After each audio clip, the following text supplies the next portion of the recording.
proses pemasaran dan perilaku konsumen. Perilaku konsumen. Perilaku konsumen pada hakikatnya untuk memahami mengapa konsumen melakukan dan apa yang mereka lakukan.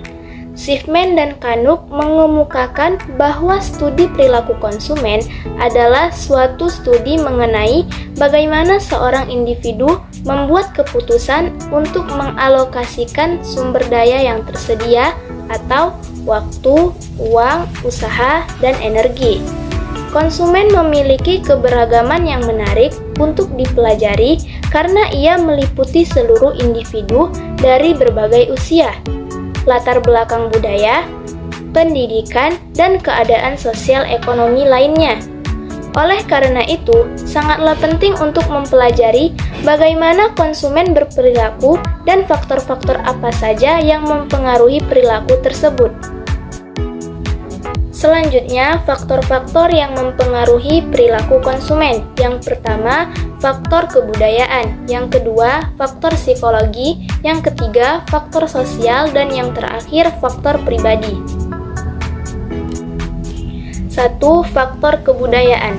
Budaya adalah penentu yang mendasari dan keinginan dari perilaku seseorang. Budaya adalah sekelompok nilai-nilai sosial yang diterima masyarakat secara menyeluruh dan tersebar kepada anggota-anggotanya melalui bahasa dan simbol-simbol.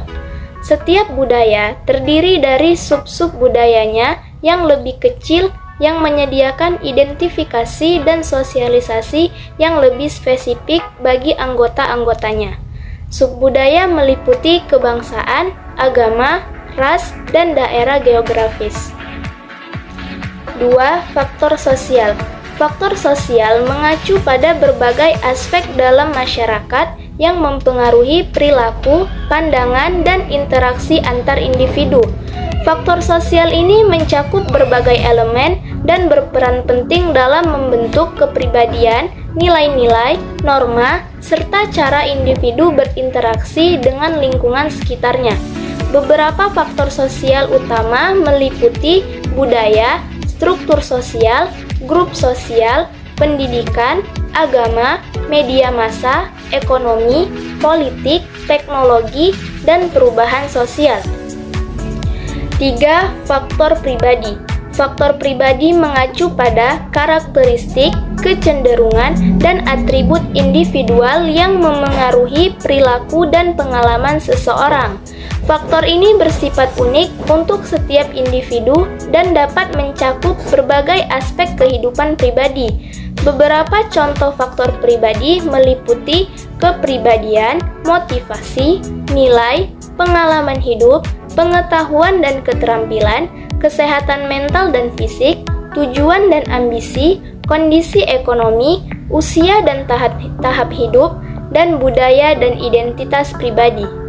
Dan yang terakhir, faktor psikologi. Faktor psikologi merujuk pada aspek-aspek psikologis atau mental yang mempengaruhi pikiran, emosi, dan perilaku seseorang. Ini melibatkan proses mental dan kondisi psikologis individu.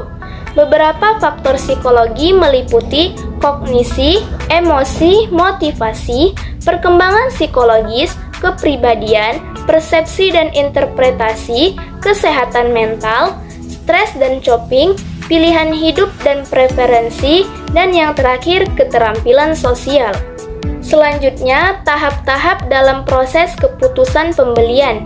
Perilaku konsumen akan menentukan proses pengambilan keputusan dalam pembelian mereka.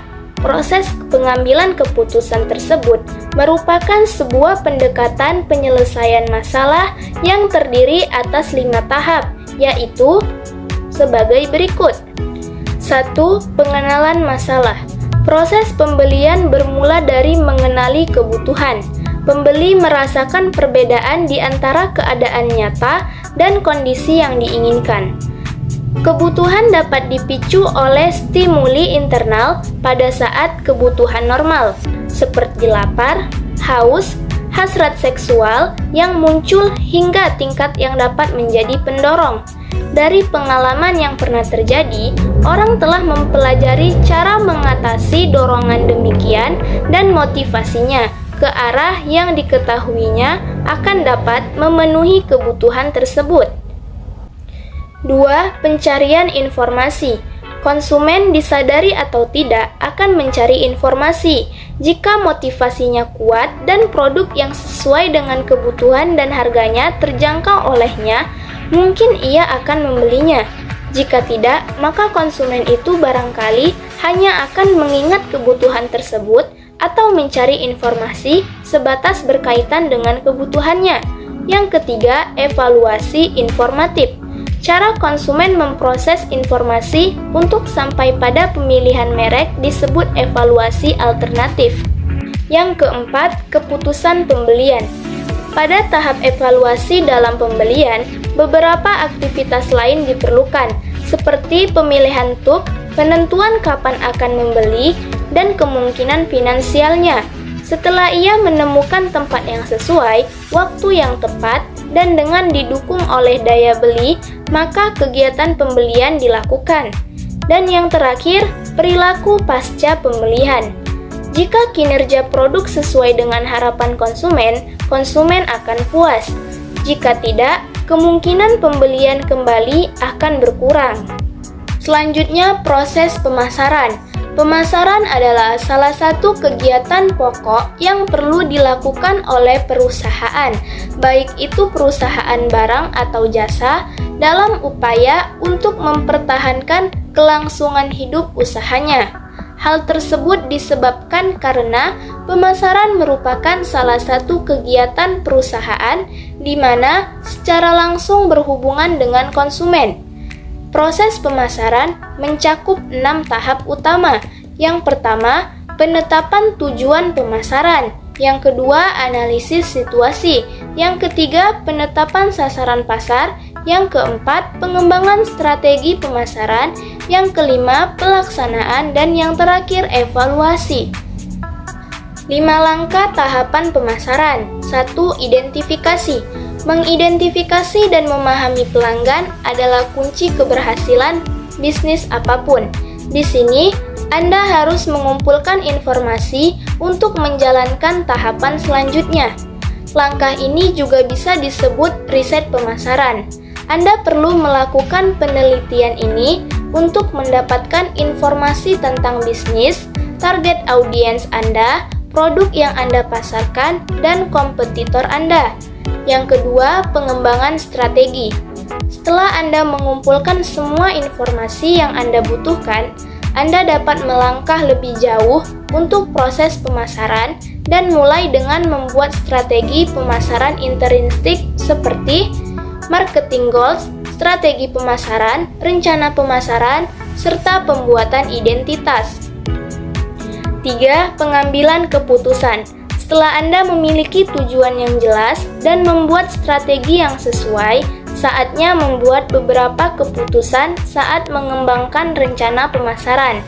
Saat membuat rencana berbasis keputusan, Anda harus mempertimbangkan hal-hal berikut, yaitu anggaran pemasaran keseluruhan, spesifikasi produk, perubahan pengembangan produk di masa depan, saluran promosi produk, dan batas akhir peluncuran produk.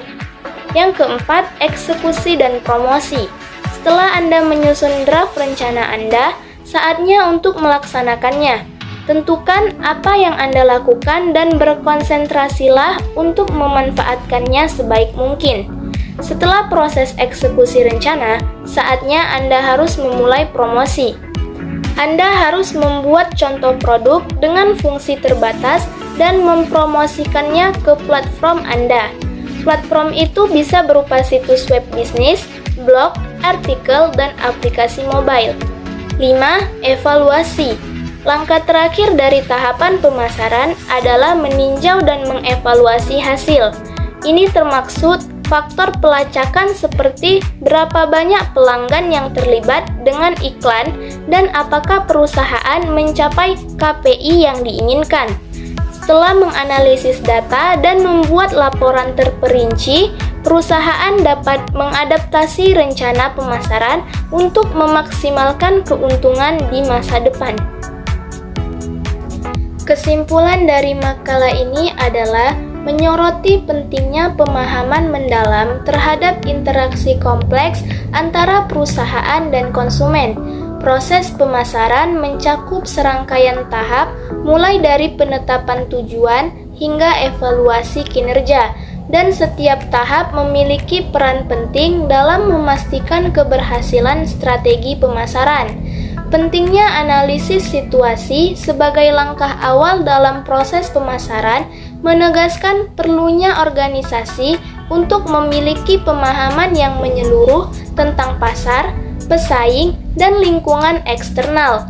Proses ini membuka peluang bagi perusahaan untuk mengidentifikasi kekuatan, kelemahan, peluang, dan ancaman yang dapat membentuk dasar pengembangan strategi pemasaran yang efektif. Penetapan sasaran pasar menyoroti pentingnya fokus pada segmen konsumen yang paling relevan dan berpotensi memberikan hasil optimal. Strategi pemasaran yang sukses memperhitungkan karakteristik dan kebutuhan khusus dari segmen pasar yang dituju. Dalam tahap pengembangan strategi pemasaran, elemen-elemen baru pemasaran seperti produk, harga, distribusi, dan promosi menjadi kunci dalam membentuk citra merek dan mempengaruhi kebutuhan konsumen. Pemahaman yang baik tentang perilaku konsumen menjadi krusial dalam merancang strategi promosi yang efektif, memastikan bahwa pesan dan nilai yang disampaikan sesuai dengan preferensi dan kebutuhan target konsumen. Proses pelaksanaan dan pelaksanaan menegaskan bahwa rencana pemasaran bukanlah sekedar dokumentasi statis, melainkan langkah-langkah konkret yang dijalankan untuk mencapai tujuan pemasaran. Evaluasi dan pengendalian menekankan pentingnya pemantauan terus-menerus, pengukuran kinerja, dan fleksibilitas dalam merespon perubahan pasar. Keterkaitan antara proses pemasaran dan perilaku konsumen menjadi inti dari keberhasilan strategi pemasaran. Perilaku konsumen yang dipahami dengan baik memungkinkan perusahaan untuk menyesuaikan produk, harga, dan promosi agar sesuai dengan kebutuhan dan preferensi konsumen. Dengan demikian, strategi pemasaran yang efektif adalah hasil dari sinergi antara proses pemasaran yang terencana dengan baik dan pemahaman mendalam tentang perilaku konsumen.